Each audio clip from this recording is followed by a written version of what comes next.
Hello viewers, we are discussing business finance block 2 unit 6 money market. తెలుగులో ద్రవ్య market అని అంటారు. ద్రవ్య మార్కెట్.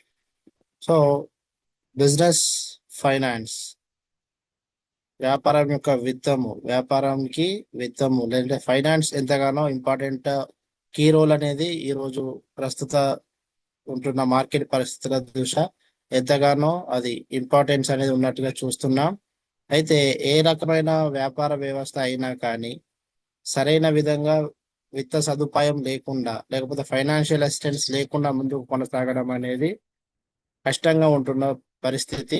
అలా అందుకే దాన్ని విత్తాన్ని లేకుంటే బిజినెస్ కి ఫైనాన్స్ ని బ్లడ్ లాగా, అంటే హ్యూమన్ బాడీకి ఏ విధంగా అయితే రక్తము అవసరం అయితే ఉంటుందో అదే విధంగా వ్యాపారానికి కూడా ఫైనాన్స్ అనేది ఆ విధంగా ప్రస్తుత దినాల్లో అవసరమై ఉంటున్నట్టుగా మనం చూస్తున్నాం.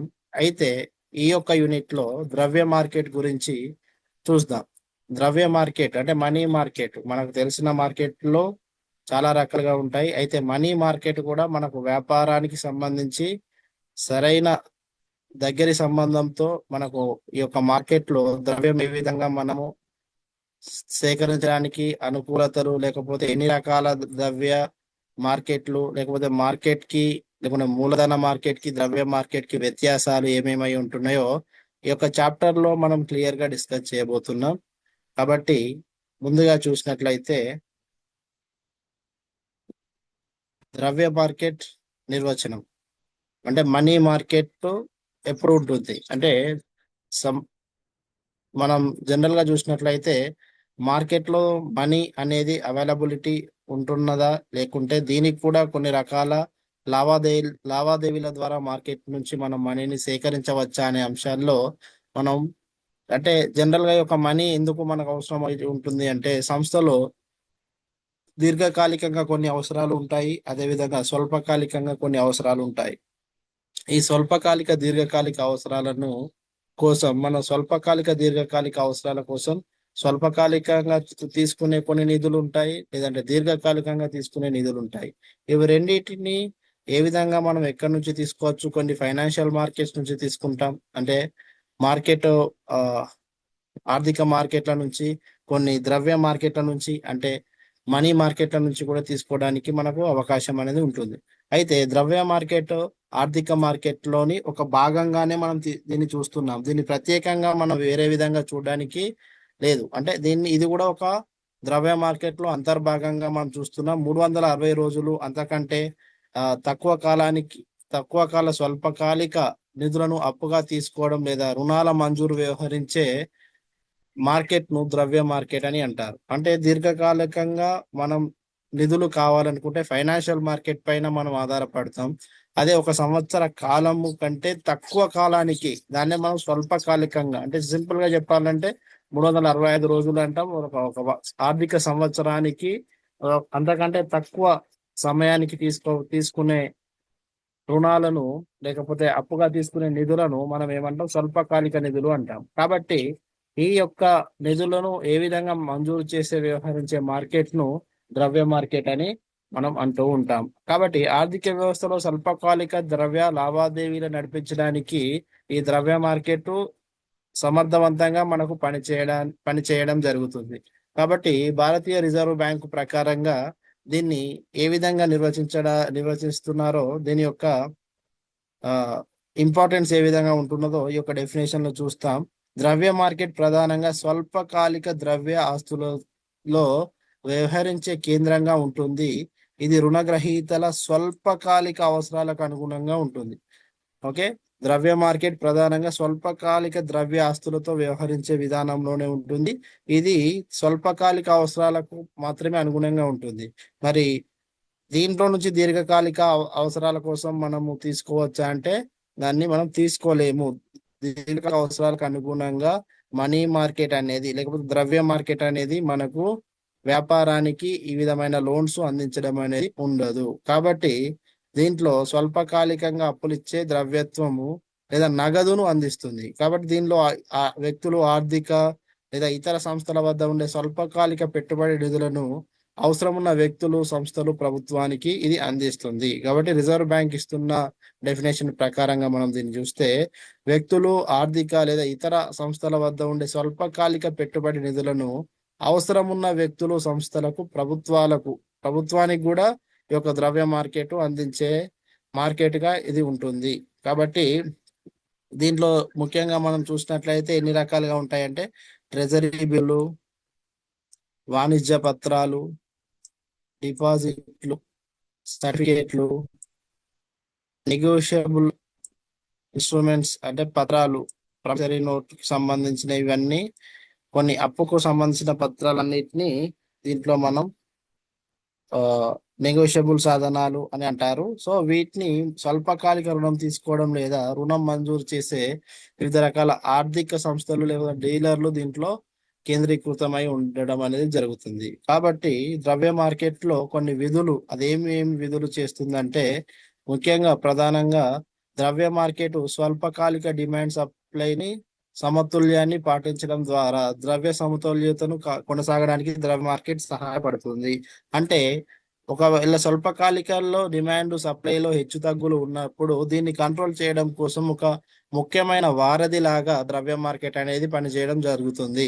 కాబట్టి దీంట్లో స్వల్పకాలిక డిమాండ్ లేకపోతే సప్లైలు, ఒకప్పుడు డిమాండ్ ఎక్కువ ఉన్నప్పుడు ద్రవ్య మార్కెట్ లో సప్లై తక్కువ ఉన్నప్పుడు ద్రవ్య మార్కెట్ కి కావాల్సిన సప్లైని అందించి ఇది ఒక దాన్ని సమతుల్యతను కాపాడే విధంగా, అంటే దాన్ని బ్యాలెన్సింగ్ చేయడం అంటారు దాన్ని ఇంగ్లీష్ లో. సో దాన్ని హెచ్చు తగ్గులు కాకుండా ద్రవ్య మార్కెట్ సరైన విధంగా కంట్రోల్ చేయడం కోసము ఇది ఒక ముఖ్యమైన విధిగా మనం చూస్తున్నాం. అదే విధంగా ఇది వ్యవసాయం, పరిశ్రమలు మరియు సేవలు వంటి ఆర్థిక రంగాలకు తగిన నిధులను సమకూరుస్తూ ద్రవ్య మార్కెట్ ఆర్థిక వృద్ధిని ప్రోత్సహిస్తుంది. సో ఎకనామిక్ డెవలప్మెంట్ ని ఈ యొక్క వ్యవసాయానికి, లేకుంటే పరిశ్రమలకు, లేకుంటే వివిధ రకాల సేవల రంగానికి, వివిధ రకాల ఆర్థిక రంగాలకు కూడా తన నిధులను, కొంత స్వల్పకాలిక నిధులనే మళ్ళీ మనం ఎప్పుడైనా గుర్తుపెట్టుకోవాలి. ఇక్కడ కేవలము మనీ మార్కెట్ అంటే ఆర్థిక యొక్క ద్రవ్య మార్కెట్ అనేది స్వల్పకాలిక నిధులను మాత్రమే అందిస్తుంది. కాబట్టి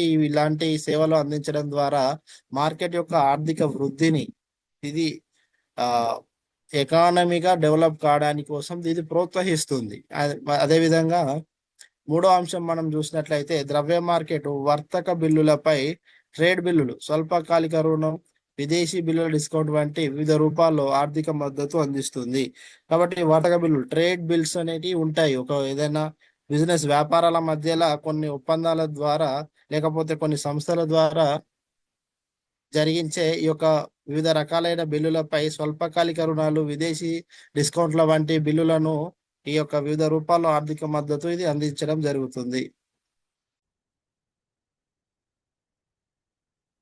ద్రవ్య మార్కెట్ వర్తక బిల్లులపై స్వల్పకాలిక రుణాలు అంటే ఏదైనా ఒక వస్తు సేవల మధ్యలో కొనుగోలు అమ్మకాల ప్రక్రియ జరిగినప్పుడు ఒక బిజినెస్ కి మరొక బిజినెస్ కి మధ్యలో ఈ యొక్క వర్తక బిల్లులు అనేటివి ఉంటాయి. వీటిపైన కొన్ని రుణాలు ఈ యొక్క మనీ మార్కెట్ నుంచి లేకపోతే ఈ యొక్క ద్రవ్య మార్కెట్ నుంచి మనం తీసుకోవడానికి అవకాశం అనేది ఉంటుంది. అదేవిధంగా విదేశీ బిల్లులపై డిస్కౌంటింగ్, కొన్ని విదేశీ బిల్లులు కూడా ఉంటాయి. ఆ బిల్లులను పెట్టి మనము నగదును తీసుకోవడానికి ఇది ఒక ఆర్థిక వారధి లాగా పనిచేస్తుంది. కాబట్టి ఇది కూడా వాటి కోసం వివిధ రూపాల్లో ఆర్థిక మద్దతు అందిస్తుంది. అదేవిధంగా ఇది ద్రవ్య విధానాన్ని సమర్థవంతంగా అమలు చేయుటకు ఒక యంత్రాంగాన్ని అందిస్తుంది.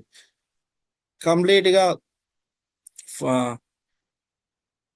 మనీ మార్కెట్ ప్రొసీజర్ అంటే ద్రవ్య విధానాన్ని సమర్థవంతంగా అమలు చేయడానికి ఒక యంత్రాంగం, ఒక వ్యవస్థను ఇది సృష్టించి ఆ వ్యవస్థ ద్వారా దీని యొక్క సమతుల్యతను కాపాడుకుంటూ దీనికి ఒక కొంత ప్లానింగ్, దానికి ఏ విధంగా నిర్వహించాలో దానికోసం ఇది తోడ్పడుతుంది.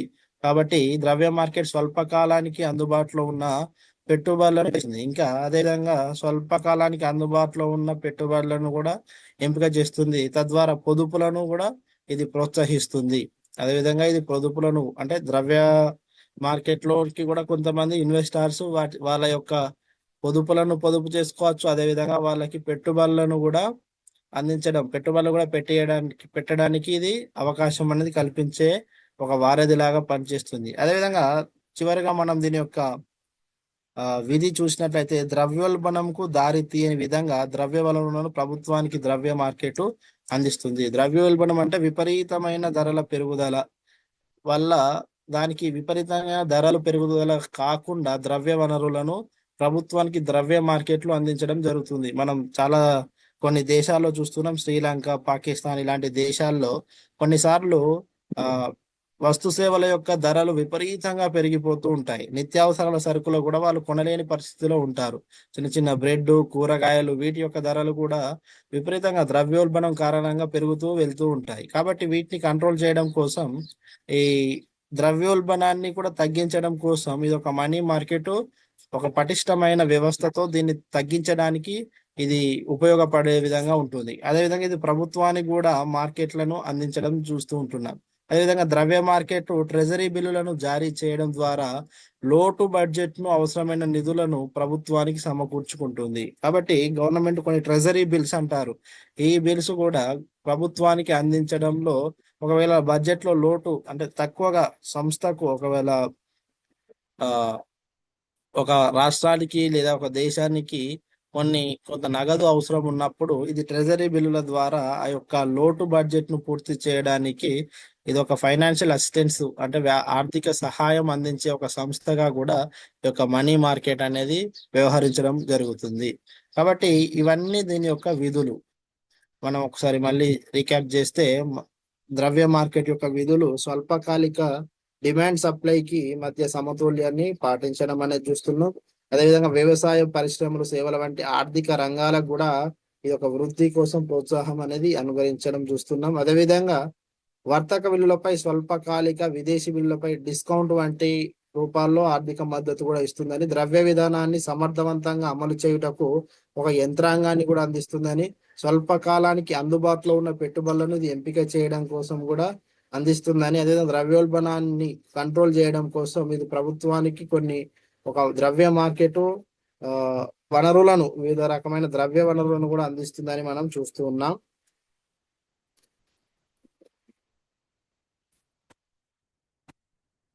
అయితే మూలధన మార్కెట్ కు ద్రవ్య మార్కెట్ కు మధ్య గల తేడాలను మనం వ్యత్యాసాలను గమనించినట్లయితే రెండు మార్కెటే, రెండిట్లలో మార్కెట్ మనకు ఉంటున్నది. అయితే మూలధన మార్కెట్ యొక్క ఇంపార్టెన్స్ ని మనం గడిచిన క్లాసెస్ లో విని ఉంటున్నాం. అదేవిధంగా ద్రవ్య మార్కెట్ కు సంబంధించినది ఇప్పుడు మనం ప్రస్తుత కాలంలో వింటున్నాం. అయితే ఇవి రెండింటిని ఒక విధంగా మనం పోల్చి చూసినప్పుడు దానికి దీనికి ఎలాంటి వ్యత్యాసాలు ఉన్నాయో చూద్దాం. ఆర్థిక మార్కెట్లు అనేటివి అవసరాలను, ఇవి రెండు కూడా మార్కెట్ యొక్క మన సంస్థ యొక్క అవసరాలను తీర్చడానికే లేకపోతే నిధులను అందించడానికి ఒక వ్యవస్థలుగా మనకు అందుబాటులో ఉంటున్నాయి. దాంట్లో ఈ ద్రవ్య మార్కెట్ మూలధన మార్కెట్ కు మధ్య గల ముఖ్య తేడాలను ఇక్కడ ఇవ్వడం జరిగింది. స్వల్పకాలిక సెక్యూరిటీలను వర్తకం చేయబడే మార్కెట్ ను ద్రవ్య మార్కెట్ అని పిలుస్తారు. అంటే ఇది షార్ట్ టర్మ్ సెక్యూరిటీస్ ని, కొద్ది కాలము, స్వల్పకాలము అని అంటే మనము ఏ విధంగా చెప్పొచ్చు అంటే 1 సంవత్సర కాలము లేదా అంతకంటే తక్కువ కాలము ఉండే ఆలోపు వరకే చెల్లించాల్సిన సెక్యూరిటీలను లేకపోతే మెచ్యూర్ అయ్యే సెక్యూరిటీలను ఇది ఇచ్చే మార్కెట్ ను ద్రవ్య మార్కెట్ అంటారు. అందుకే 365 రోజుల కంటే దాటితే ఇది దీర్ఘకాలికంలోకి పడిపోతుంది. కాబట్టి ఇది 1 సంవత్సర కాలంలోనే దీని యొక్క మెచ్యూరిటీ వస్తుంది. కాబట్టి దీని స్వల్పకాలిక సెక్యూరిటీల వర్తకం అని ఈ యొక్క ద్రవ్య మార్కెట్ అంటారు. అదే దీర్ఘకాలికంగా మనము సెక్యూరిటీలను వర్తకం చేసే మార్కెట్ ను మూలధన మార్కెట్ గా పిలుస్తాం. ఓకే, స్వల్పకాలికంగా ఉండే మార్కెట్ మనీ మార్కెట్ లేదా ద్రవ్య మార్కెట్ అంటారు. దీర్ఘకాలికంగా ఉండే సెక్యూరిటీలను వర్తకం చేసే మార్కెట్ ను ఏమనంటాం, మూలధన మార్కెట్ అని అంటాం. ద్రవ్య మార్కెట్ లో వివిధ రకాలైన సాధనాలు, పత్రాలు 1 సంవత్సరం లోబడి విమోచన చేయబడతాయి.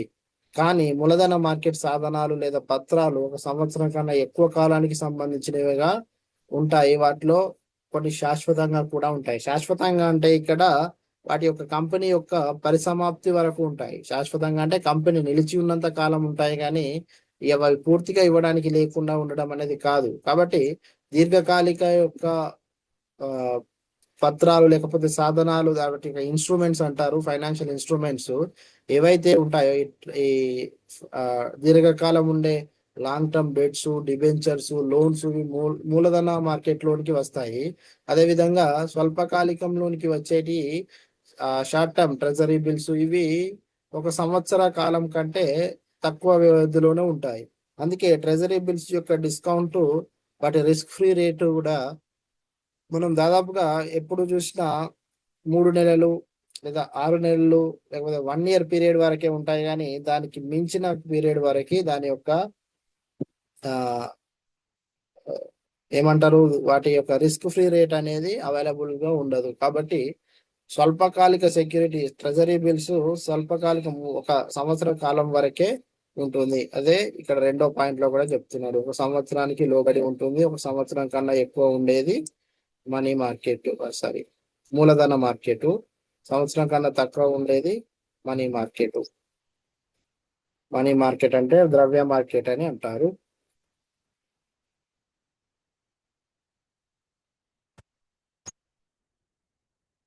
అదే విధంగా ద్రవ్య మార్కెట్ లో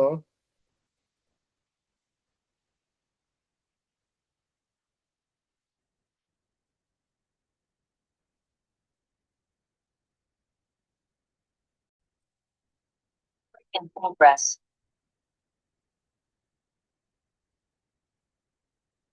నష్టభయాన్ని కలిగి చూసినప్పుడు, నష్టభయం దృష్ట్యా ద్రవ్య మార్కెట్లో వర్తకం చేయబడే పత్రాలు తక్కువ నష్ట ప్రమాదాన్ని కలిగి ఉంటాయి. ద్రవ్య మార్కెట్లో ఇవి తక్కువ నష్ట ప్రమాదాన్ని కలిగి ఉంటాయి, కానీ మూలధన మార్కెట్లో ఎక్కువ నష్ట ప్రమాదం కలిగి ఉంటాయి. ఎందుకు ఎక్కువ తక్కువ నష్ట ప్రమాదం అంటే, ద్రవ్య మార్కెట్లో దాదాపుగా షార్ట్ టర్మే కాబట్టి దాని యొక్క నష్ట భయం కూడా తక్కువగానే ఉంటుంది. అంటే త్వరలోనే పూర్తి చేయాల్సిన బాధ్యత అనేది ఉంటుంది కాబట్టి తక్కువ నష్ట భయం దానిపైన ఉంటుంది. అదేవిధంగా దీర్ఘకాలికంగా ఉండే మూలధన మార్కెట్లో ఎక్కువ నష్ట భయం ప్రమాదం అనేది ఈ పత్రాల ద్వారా ఉండే అవకాశం అనేది ఉంటుంది. అదేవిధంగా ద్రవ్య మార్కెట్లో ఆ, ప్రభుత్వం ద్రవ్య మార్కెట్లో ద్రవ్యత్వం అనేది ఎక్కువగా ఉంటుంది, కానీ మూలధన మార్కెట్లో ద్రవ్యత్వం అనేది తక్కువగా ఉంటుంది. అంటే ద్రవ్యత్వం అంటే లిక్విడిటీ, అవైలబిలిటీ ఆఫ్ ఫండ్స్ అంటారు ఇంగ్లీష్ లో. అంటే వాటి యొక్క సమర్థవంతమైన లేకపోతే సరిపోయేంత ద్రవ్యత్వం అనేది ద్రవ్య మార్కెట్లో ఎక్కువగా ఉంటుంది. ఎందుకంటే ఈ ద్రవ్య మార్కెట్ పూర్తిగా స్వల్పకాలానికి సంబంధించిందే కాబట్టి వ్యాపార వ్యవహారాలను ఉద్దేశించి తరచుగా ఫ్రీక్వెంట్ గా ఈ వ్యాపార వ్యవహారాలకు సంబంధించిన ఆర్థిక కార్యకలాపాలు ప్రతిసారి జరుగుతాయి కాబట్టి దీంట్లో ద్రవ్యత్వం ఎక్కువగా ఉంటుంది. కానీ మూలధన మార్కెట్ లో ద్రవ్యత్వం తక్కువగా ఉంటుంది, ఎందుకంటే ఇది లాంగ్ టర్మ్ ఉంటుంది కాబట్టి దాంట్లో ఈ యొక్క ద్రవ్యత్వం అనేది చాలా వరకు ఎక్కువ సంవత్సరాలు, కొన్ని సార్లు 10 సంవత్సరాలు 15 సంవత్సరాల వరకు కూడా వాటి యొక్క సంస్థ కొనసాగినంత కాలం కూడా కొన్ని సెక్యూరిటీలు అదే విధంగా కొనసాగుతాయి. కాబట్టి వీటిలో మూలధన మార్కెట్లో ద్రవ్యత్వం అనేది చాలా, అంటే మనీ మార్కెట్ తోటి మనం ద్రవ్య మార్కెట్ తోటి కంపేర్ చేసినప్పుడు మూలధన మార్కెట్లో ద్రవ్యత్వం అనేది తక్కువగా ఉంటుంది. అదేవిధంగా ద్రవ్య మార్కెట్ నిర్మాణం అనేది కాల్ మార్కెట్, వాణిజ్య పత్రాల మార్కెట్ మొదలైన ద్రవ్య లావాదేవీలతో నిర్వహిస్తున్న సాధనాలచే నిర్వహించబడుతుంది.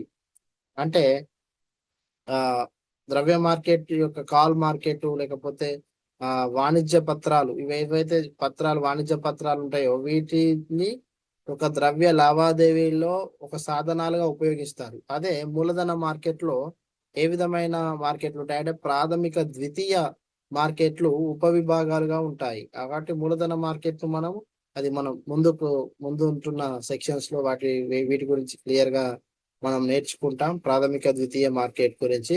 అదేవిధంగా దీనికి ముందుగా ఉంటున్న యూనిట్ లో కూడా దీని గురించి విపూర్వకంగా వివరించడం అనేది జరిగింది.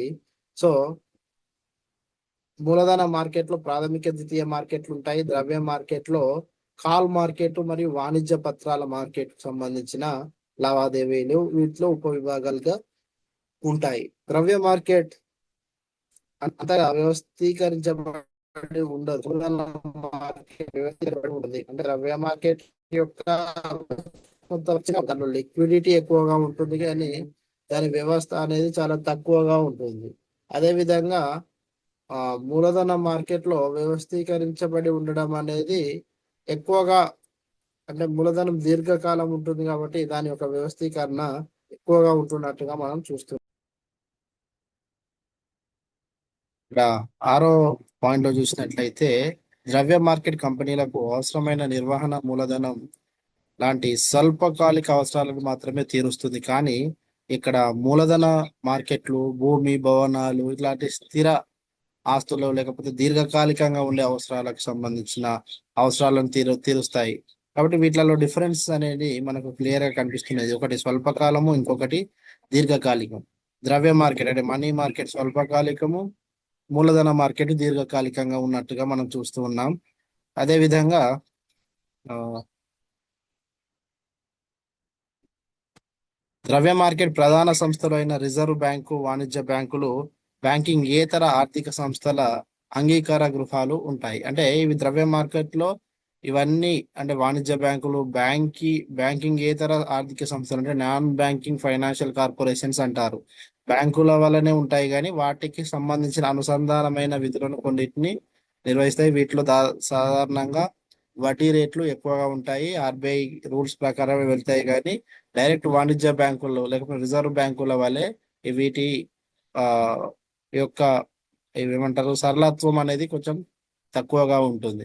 అయితే ఈ మూలధన మార్కెట్లో స్టాక్ ఎక్స్చేంజెస్, వాణిజ్య బ్యాంకులు, బ్యాంకింగ్ ఇతర సంస్థలు కూడా దీంట్లోనే ఇమిడి ఉంటాయి.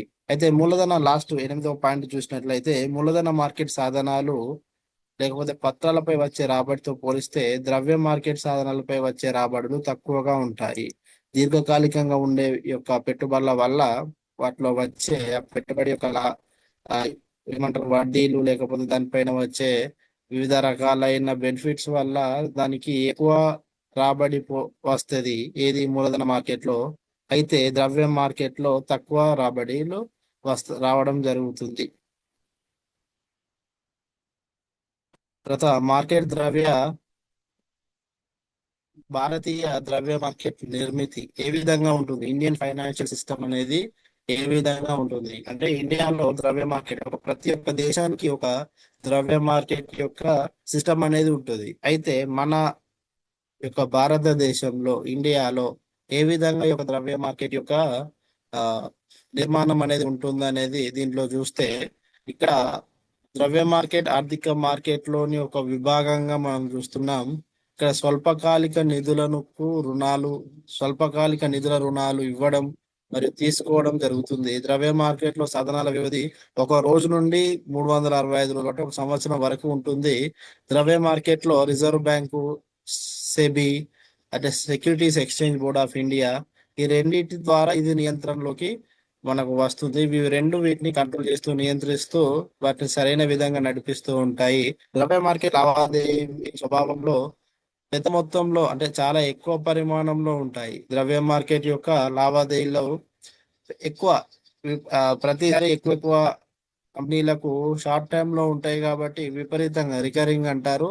అంటే తరచుగా ట్రాన్సాక్షన్స్ ఎక్కువ పరిమాణంలో ఉంటాయి. అందువల్ల మొత్తం మార్కెట్ తక్కువ సంఖ్యలో పెద్ద పరిమాణం గల సంస్థల ఆధిపత్యంలో పనిచేస్తుందని చెప్పవచ్చు.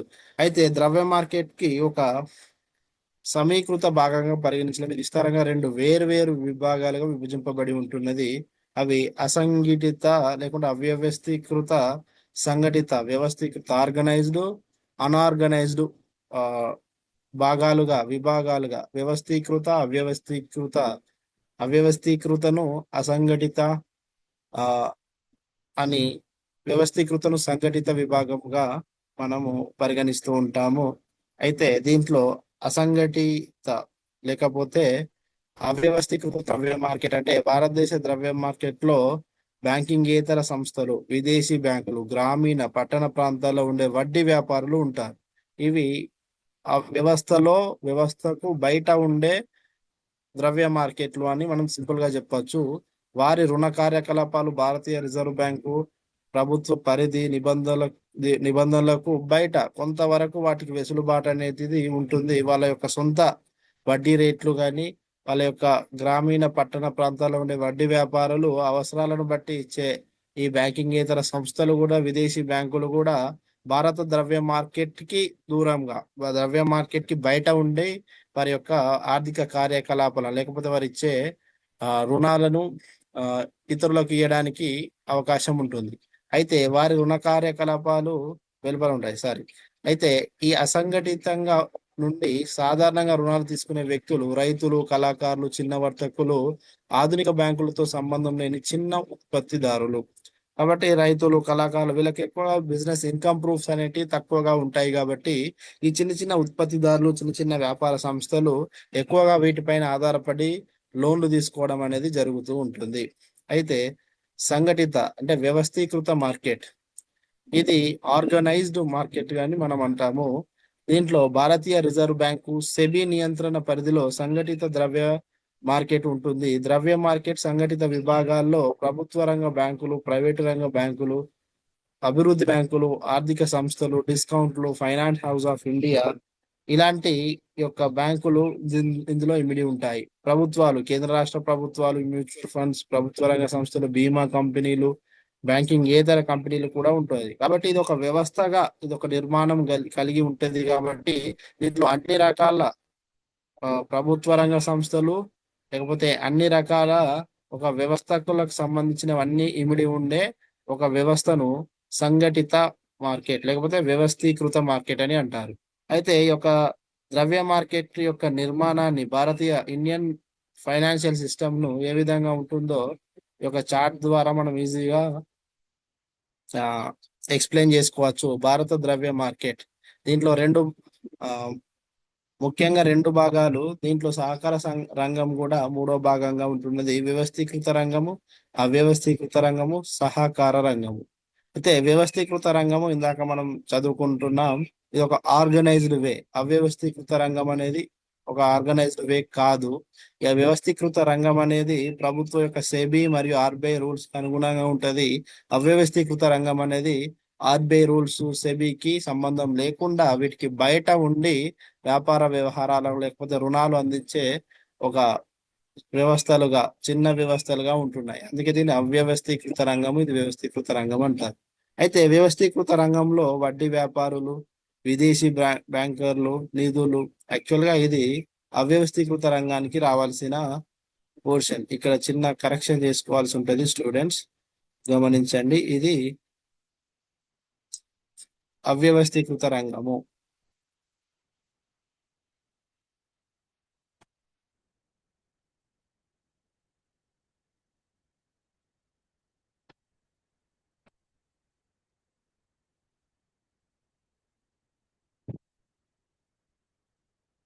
ఇది అవ్యవస్థీకృత రంగము.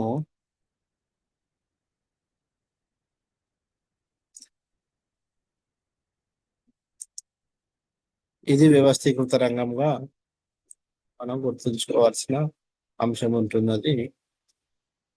అయితే అవ్యవస్థీకృత రంగంలో వడ్డీ వ్యాపారులు, విదేశీ బ్యాంకర్లు, నిధులు, చిట్ ఫండ్స్ ఇలాంటి ఆ వ్యవస్థకి బయట ఉండే రంగాలు ఇక్కడ ఉంటాయి.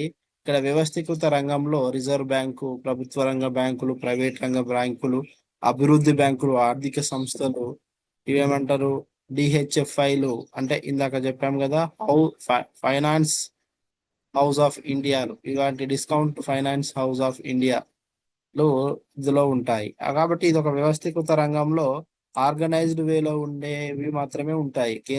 కేంద్రీయ సంస్థలు, వీటిని కేంద్ర సంస్థలు అంటారు. ఇవి ప్రైవేట్ రంగ బ్యాంకులు కూడా ఇందులో పెద్ద మొత్తంలో ఉంటాయి. అభివృద్ధి బ్యాంకులు, ఆర్థిక సంస్థలు కూడా దీంట్లో ఇమిడి ఉంటాయి. అయితే వీటిని కూడా వివిధ రకాలుగా మరలా డివైడ్ చేస్తే, ప్రభుత్వ రంగ బ్యాంకుల్లో ఎస్బీఐ గ్రూపు, ఇతర జాతీయ బ్యాంకు, ఎస్బీఐ గ్రూపు మరియు ఇతర జాతీయ బ్యాంకులు రెండు విధాలుగా వర్గీకరించవచ్చు. అదేవిధంగా ప్రైవేట్ రంగ బ్యాంకుల్లో షెడ్యూల్ బ్యాంకులు, షెడ్యూలేతర బ్యాంకులు ని రెండు రకాలుగా విభజించవచ్చు. మరలా షెడ్యూల్ బ్యాంకులో భారతీయ బ్యాంకులు, విదేశీ బ్యాంకులు కూడా ఉంటాయి. ఓకే. తర్వాత సహకార రంగాలు కూడా దీనిలో భారతీయ ద్రవ్య మార్కెట్ యొక్క ఈ యొక్క నిర్మాణంలో ఉండడం అనేది మనం చూస్తున్నాం. కాబట్టి దీంట్లో ఒకసారి ఓవర్వ్యూ చూసినట్లయితే, భారత ద్రవ్య మార్కెట్ అవ్యవస్థీకృత రంగము, వ్యవస్థీకృత రంగము, సహకార రంగము మూడు రకాలుగా ఉంటుంది.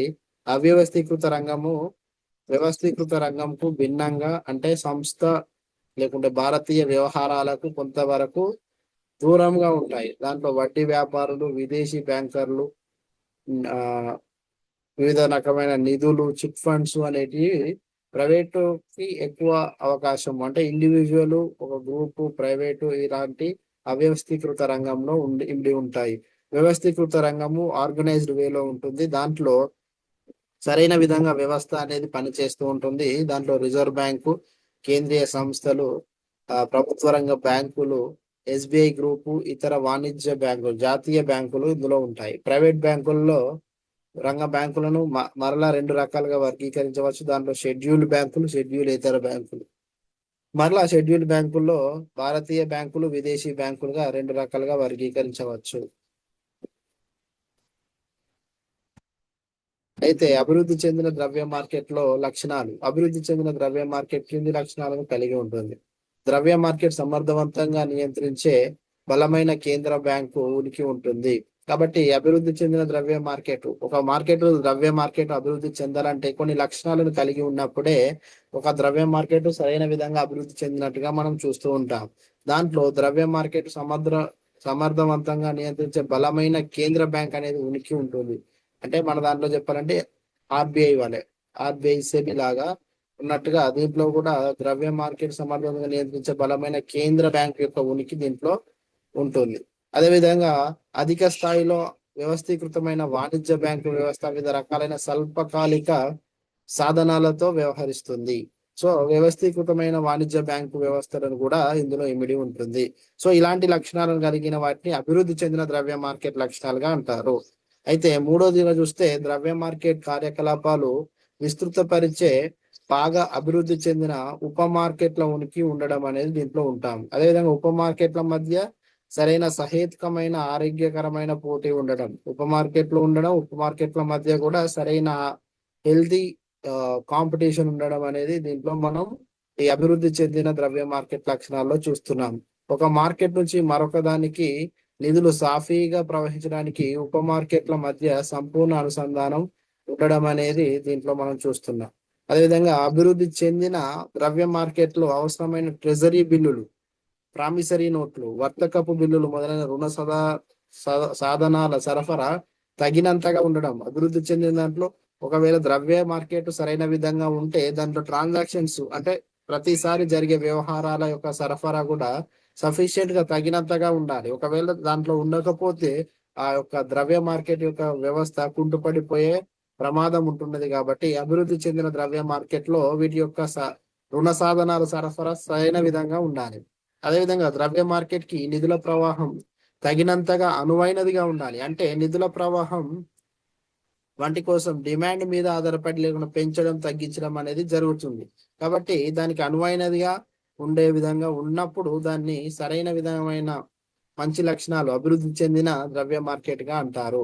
అదేవిధంగా ద్రవ్య మార్కెట్ అభివృద్ధి చెందిన ద్రవ్య మార్కెట్ విదేశాల నుండి నిధులను కూడా ఆకర్షిస్తుంది. అంటే ఇక్కడ ఉంటున్న ద్రవ్య మార్కెట్ యొక్క పటిష్టతను ఇతర యొక్క దేశాల వారు కూడా నమ్మి దీంట్లో పెట్టుబడులు పెట్టడం కానీ, దీంట్లో నుంచి రుణాలు తీసుకోవడం కానీ, దీనికి రుణాలు ఇవ్వడం కానీ, ఇలాంటి పరపతి సౌకర్యం వాళ్ళతో కూడా మనకు మంచి రిలేషన్ ఉండడానికి ఇది ఒక అభివృద్ధి చెందిన ద్రవ్య మార్కెట్ కి ఉండే లక్షణంగా చూస్తున్నాం. విదేశీ డీలర్లు, రుణగ్రహీతలు, రుణదాతలు అభివృద్ధి చెందిన ద్రవ్య మార్కెట్ కార్యకలాపాల్లో పాల్గొనడానికి వాళ్ళు ముందుకు వస్తారు. కాబట్టి దేశంలో వివిధ ప్రాంతాల్లో వడ్డీ రేట్లలో ఏకరూపత ఉండడం అభివృద్ధి చెందిన ద్రవ్య మార్కెట్ యొక్క లక్షణం. అంటే దేశం అంటే వివిధ రాష్ట్రాల యొక్క సముదాయం కాబట్టి దీంట్లో యూనిఫార్మిటీ, ఏకరూపకత. ఇప్పుడు తెలంగాణ స్టేట్ లో ఒక విధంగా ద్రవ్య మార్కెట్ యొక్క వడ్డీ రేట్లు ఒక విధంగా ఉండి, కర్ణాటక రాష్ట్రంలో ఒక రకంగా, ఢిల్లీలో ఒక రకంగా, లేకపోతే ఉత్తరప్రదేశ్ లో ఒక రకంగా, మన పక్కన ఉంటున్న ఆంధ్రప్రదేశ్ లో ఒక రకంగా ఉంటే దాని యొక్క యూనిఫార్మిటీ అనేది దెబ్బతీస్తుంది. కాబట్టి ఈ యొక్క ద్రవ్య మార్కెట్ దేశంలోని వివిధ ప్రాంతాల్లో ఏకరూపకంగా ఉన్నప్పుడే అది అభివృద్ధి చెందిన ద్రవ్య మార్కెట్ యొక్క లక్షణంగా మనం గుర్తిస్తాము. అదేవిధంగా ద్రవ్య మార్కెట్ సమర్థవంతంగా పనితీరు ఫలితంగా దేశవ్యాప్తంగా ధరల యొక్క స్థిరత్వం కూడా ఉంటుందట. ఈ యొక్క స్థిరత్వం ఉండడం వల్ల వచ్చే ప్రతి ఒక్క ధరల యొక్క నియంత్రణ కూడా ద్రవ్య మార్కెట్ ద్వారా సాధ్యమవుతుంది. కాబట్టి ఈ అభివృద్ధి చెందిన ద్రవ్య మార్కెట్ లో ఈ యొక్క పనితీరు కూడా సమర్థవంతంగా ఉంటుందని చెప్తున్నాం. ఇక చివరిగా చూసినట్లయితే ద్రవ్య మార్కెట్ సజావుగా పనిచేస్తుంది. స్వల్పకాలిక సాధనాల డిమాండ్ సరఫరా సృష్టించే అత్యంత అభివృద్ధి చెందిన పారిశ్రామిక వ్యవస్థ ఉన్నప్పుడే దాని ప్రాథమిక ప్రయోజనాన్ని మనము పొందవచ్చు అనేది జరుగుతున్నది. అదేవిధంగా ద్రవ్య మార్కెట్ యొక్క సాధనాలు, ఏమేం సాధనాలు ద్రవ్య మార్కెట్ లో మనకు అందుబాటులో ఉంటాయంటే, మనం మొదటి నుంచి చూసుకుంటూ వస్తున్నాం ఎగ్జాంపుల్స్. దాంట్లో ముఖ్యమైనది ట్రెజరీ బిల్లు. ట్రెజరీ బిల్ అనేది స్వల్పకాలిక నిధుల అవసరాల కోసం భారత రిజర్వ్ బ్యాంకు ద్వారా ద్రవ్య మార్కెట్ సాధనాలు విడుదల చేసేటివి. వీటిని ట్రెజరీ బిల్స్ అంటారు. వీటిని డిస్కౌంట్ ద్వారా జారీ చేస్తారు. అంటే వీటిలో ధర వాటి ముఖ విలువ కంటే తక్కువగా ఉంటుంది. అంటే మళ్ళీ తిరిగి చెల్లించేటప్పుడు వాటి యొక్క ముఖ విలువను మనం చెల్లిస్తే అప్పుడు దాన్ని వచ్చే ఆ బిల్లు డిస్కౌంట్ వాళ్ళకి రాబడి అవుతుంది. కాబట్టి మనకు ఒకవేళ ట్రెజరీ బిల్లు యొక్క డిస్కౌంట్, ఒక బిల్లు 10,000 ఉన్నట్లయితే దాంట్లో దాదాపుగా వాళ్ళు 9,500కు దాన్ని డిస్కౌంట్ కి జారీ చేస్తారు. మనం కట్టేటప్పుడు 10,000 కట్టాల్సిన పరిస్థితి అనేది ఉంటది. అంటే దీని యొక్క వ్యత్యాసం ఉన్న డిఫరెన్స్ అమౌంట్ 500 వీళ్ళకి లాభంగా ఉంటుంది. కాబట్టి ట్రెజరీ బిల్లో కూడా కొన్ని లక్షణాలు ఉంటున్నాయి. ప్రభుత్వ స్వల్పకాలిక నిధుల అవసరాలను అధిగమించడానికి ప్రభుత్వం తరపున భారతీయ రిజర్వ్ బ్యాంకు ట్రెజరీ బిల్లులను జారీ చేస్తుంది. ట్రెజరీ బిల్లు దేనికోసం జారీ చేస్తుంది అంటే స్వల్పకాలిక నిధుల అవసరాల కోసమే ఇది జారీ చేస్తుంది. అదేవిధంగా ట్రెజరీ బిల్లు మార్కెట్ లో ప్రధాన భాగస్వాములు బ్యాంకులు, ఆర్థిక సంస్థలు, అదేవిధంగా ప్రాథమిక డీలర్లు, మ్యూచువల్ ఫండ్లు, బీమా కంపెనీలు, కార్పొరేట్ శాఖ, ప్రాంతీయ బ్యాంకులు, విద్య, మతపరమైన ట్రస్టులు, ఇలాంటివన్నీ స్వల్పకాలిక పెట్టుబడిలో పెడతాయి. కాబట్టి ట్రెజరీ బిల్లు ఇలాంటి అన్ని రకాల వ్యాపారాలలో లేకపోతే చిన్న స్వల్పకాలికంగా ఉండే ఇతర నిధుల అవసరాలు ఉంటున్న వాటిలో త్వరగా ఇమిడిపోతాయి. కాబట్టి వీటికి ఈ లక్షణాలు ఉంటాయి. తర్వాత మెచ్యూరిటీ టైం, పరిపక్వత కాలం. ఎప్పుడైతే దీన్ని డిస్కౌంట్ చేసినట్టుగా మనం ఇందాక చూసుకున్న 3 నెలలు అంటే 91 రోజులు, 180 రోజులు, 365 రోజుల ఈ యొక్క భాగాల్లో ట్రెజరీ బిల్లులు ఉపయోగంలోనే ఉంటున్నాయి. కాబట్టి ఇది ఒక స్వల్ప కాలానికి ఈ యొక్క పీరియడ్ దాటితే అది దీర్ఘకాలికంగా ఉంటది. అవి ఈ యొక్క ద్రవ్య బిల్లులు అంటే ద్రవ్య మార్కెట్ అంటే మనీ మార్కెట్ అలాంటి యొక్క బిల్లులను జారీ చేయదు. కాబట్టి ట్రెజరీ బిల్స్ డిజైన్ చేసిందే స్వల్పకాలికంగా ఉండే అవసరాలను తీర్చడం కోసమే. తర్వాత ట్రెజరీ బిల్లు యొక్క కనిష్ట విలువ 25,000. కాబట్టి మినిమం ఒక ట్రెజరీ బిల్లు తీసుకోవాలంటే 25,000 యొక్క బిల్లు, దానికి మించి మాత్రమే తీసుకోవడానికి అవకాశం ఉన్నది. అదే ట్రెజరీ బిల్లుల వేలం ట్రెజరీ బిల్లులు వేలం యాక్షన్ ద్వారా ఇవి జారీ చేయబడతాయి. ముఖ విలువలు తగ్గించబడతాయి. వాటి పరిపక్వతపై సమానంగా తిరిగి చెల్లించబడతాయి. అంటే 25,000 ఉన్నట్లయితే 22,000కి ఇవ్వడం, 24,500కి ఇవ్వడం, అంటే ఇలా తగ్గించి ఇచ్చిన తర్వాత వాటిని కట్టేది పూర్తి ధరకు కట్టాల్సిన పరిస్థితి ఉంటుంది. వీటిని భౌతిక రూపంలో ప్రామిసరీ నోటు లేదా అనుబంధ సాధనాల ఆవర్జాకు క్రెడిట్ ద్వారా జారీ చేస్తారు. ఇవి పెట్టుబడి బ్యాంకుల శాసనాత్మక ద్రవ్యత్వ నిష్పత్తి కోసం అర్హతను కలిగి ఉంటాయి. సో లీగల్ గా వాటిని కూడా యాక్సెప్టెన్స్ అనేది పెట్టుబడి బ్యాంకులు ఉంటాయి. తర్వాత భారత రిజర్వ్ బ్యాంకుల్లో చేతిలో బహిరంగ మార్కెట్లు కార్యకలాపాలు నిర్వహించేందుకు ట్రెజరీ బిల్లులు ద్రవ్యత్వ నిర్వహణలో ఒక ముఖ్యమైన సాధనం. ట్రెజరీ బిల్లు అత్యంత ద్రవ్యత్వం గల సాధనాలు. ఇవి ప్రాథమిక ద్వితీయ మార్కెట్లో అందుబాటులో ఉంటాయి. ట్రెజరీ బిల్లులపై మూలం వద్ద పన్ను తగ్గింపు అనేది, ట్యాక్స్ బెనిఫిట్ అనేది దీని ద్వారా లేదు. కాబట్టి మార్కెట్ దళాలు ట్రెజరీ బిల్లులపై జారీపై రాయితీ రేటును కొంతవరకు నిర్ణయిస్తాయి. కాబట్టి ప్రభుత్వం తరపున ట్రెజరీ బిల్లులు జారీ చేయబడతాయి. కాబట్టి ఇవి అత్యంత సురక్షితమైనవి. వీటిని చెల్లించకపోవడం అనే ప్రమాదం అనేది ఉండదు. కాబట్టి బిల్లు సేఫ్. ఇవి గవర్నమెంట్ తరపునే వీటిని జారీ చేయబడతాయి. కాబట్టి ఇవి సురక్షితమైనవి అని చెప్తున్నారు. తర్వాత కాల్ మనీ మార్కెట్ అంటే పిలుపు ద్రవ్య మార్కెట్. పిలుపు ద్రవ్య మార్కెట్ అనేది ఈ ద్రవ్య మార్కెట్ లో అంతర్భాగంగా ఉంటుంది. రోజువారీ మిగులను ఎక్కువగా బ్యాంకులు వీటి ద్వారా ట్రేడింగ్ అని వర్తకం అనేది చేస్తారు. ద్రవ్య మార్కెట్ అనేది స్వల్పకాలిక ఆర్థిక ఆస్తుల మార్కెట్. పెట్టుబడులను అతి త్వరలో చాలా తక్కువ వ్యయంతో నగదుగా మార్చుకోవచ్చు. రుణదాతల స్వల్పకాలిక నిధులకు రుణగ్రహీతల నిధుల అవసరాలకు అవస్థాపనను అందిస్తుంది. ద్రవ్య మార్కెట్లో ఈ రుణాలను పిలుపు సొమ్ము రుణాలు అని పిలుస్తారు. ఒక రోజు నుంచి 14 రోజుల కాల వ్యవధిలో గల రుణాలను అతి సమీప పిలుపు సొమ్ముగా, ఒక రోజు ఇచ్చే పిలుపు సొమ్ము ఒక రోజును మించి 15 రోజుల కంటే తక్కువ కాలానికి ఇచ్చే రుణాలను నోటీసు సొమ్ము అని అంటారు. అంటే ఇక్కడ రెండు రకాలుగా ఉంటున్నాయి. 14 రోజుల వరకు ఇచ్చేటి అతి సమీప పిలుపు సొమ్ము అంటారు. ఒక రోజు నుంచి 15 రోజుల కంటే తక్కువ కాలానికి ఇచ్చే వాటిని నోటీసు సొమ్ము అని అంటారు. కాబట్టి వీటిలో కూడా కొన్ని లక్షణాలు ఉంటున్నాయి.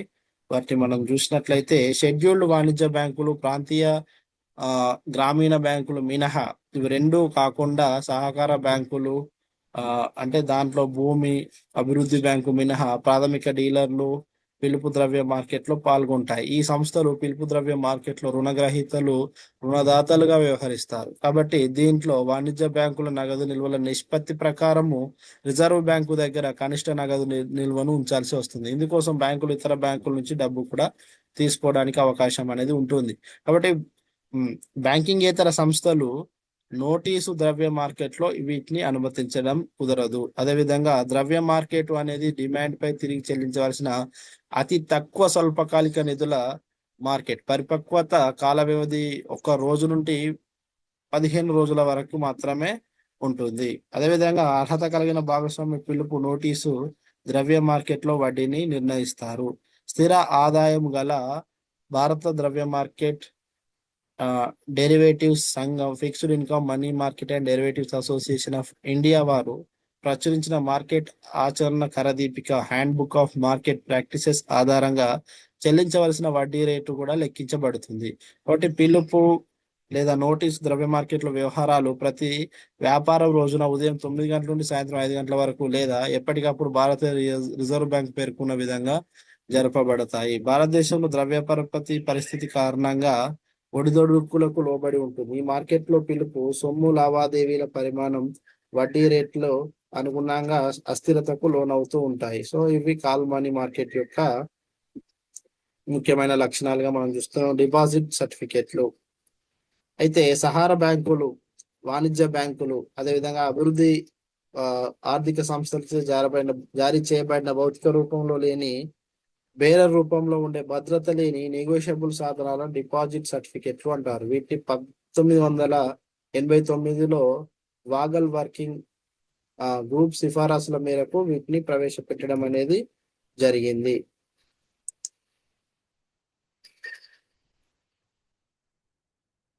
అయితే ఈ డిపాజిట్ సర్టిఫికెట్ల లక్షణాలను కూడా మనం చూసినట్లయితే ప్రారంభంలో కేవలం షెడ్యూల్డ్ వాణిజ్య బ్యాంకుల, ప్రాంతీయ గ్రామీణ బ్యాంకులు మినహాయించి డిపాజిట్ సర్టిఫికెట్లు జారీ చేయడానికి అనుమతించబడి ఉంటున్నాయి. 1992 నుంచి ఐఎఫ్సిఐ, ఐఆర్బిఐ వంటి ఆర్థిక సంస్థలు డిపాజిట్ సర్టిఫికెట్లు జారీ చేయడానికి అనుమతి అనేది పొందాయి. వ్యక్తుల కార్పొరేషన్లు, కంపెనీ ట్రస్టులు, నిధులు, అసోసియేషన్లు డిపాజిట్ సర్టిఫికెట్లో పెట్టుబడి పెట్టవచ్చును.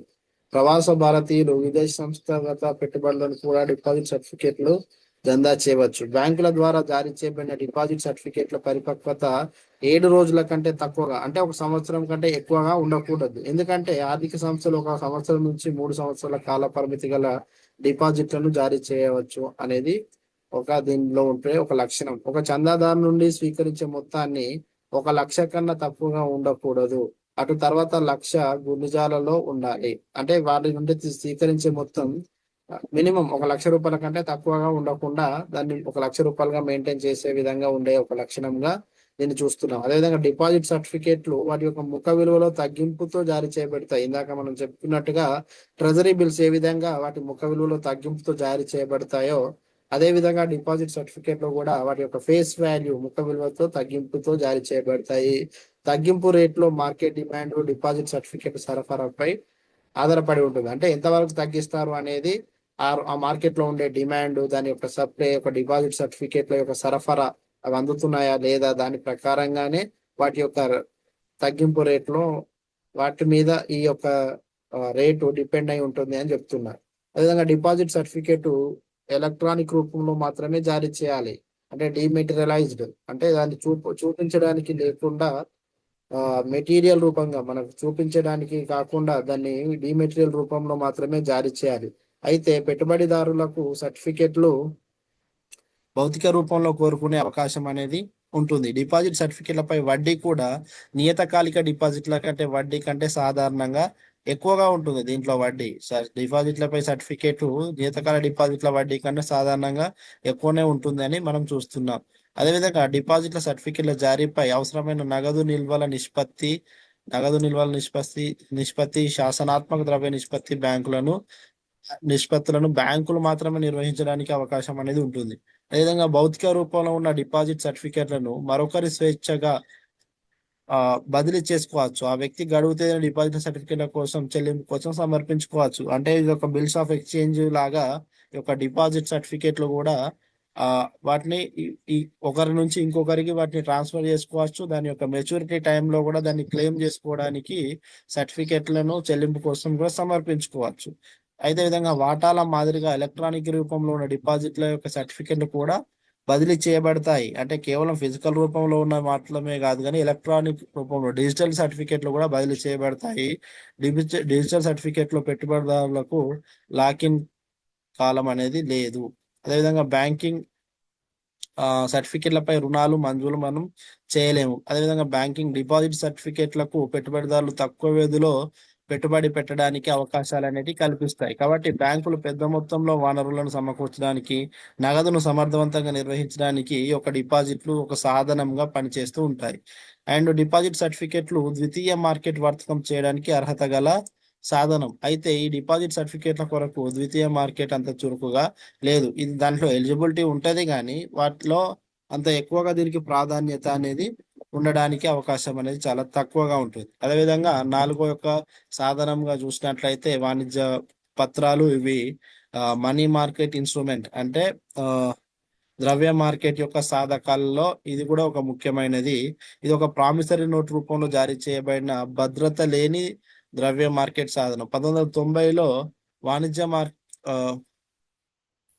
1990లో భారతదేశంలో వాణిజ్య పత్రాలను అత్యధిక రేటింగ్ గల కార్పొరేట్ రుణగ్రహీతలకు స్వల్పకాలిక వనరులను అందించడానికి, అదే మాదిరి పెట్టుబడిదారులకు సాధనాలు అందించడానికి వీలు కల్పించడం కోసం ప్రవేశపెట్టడం జరిగింది.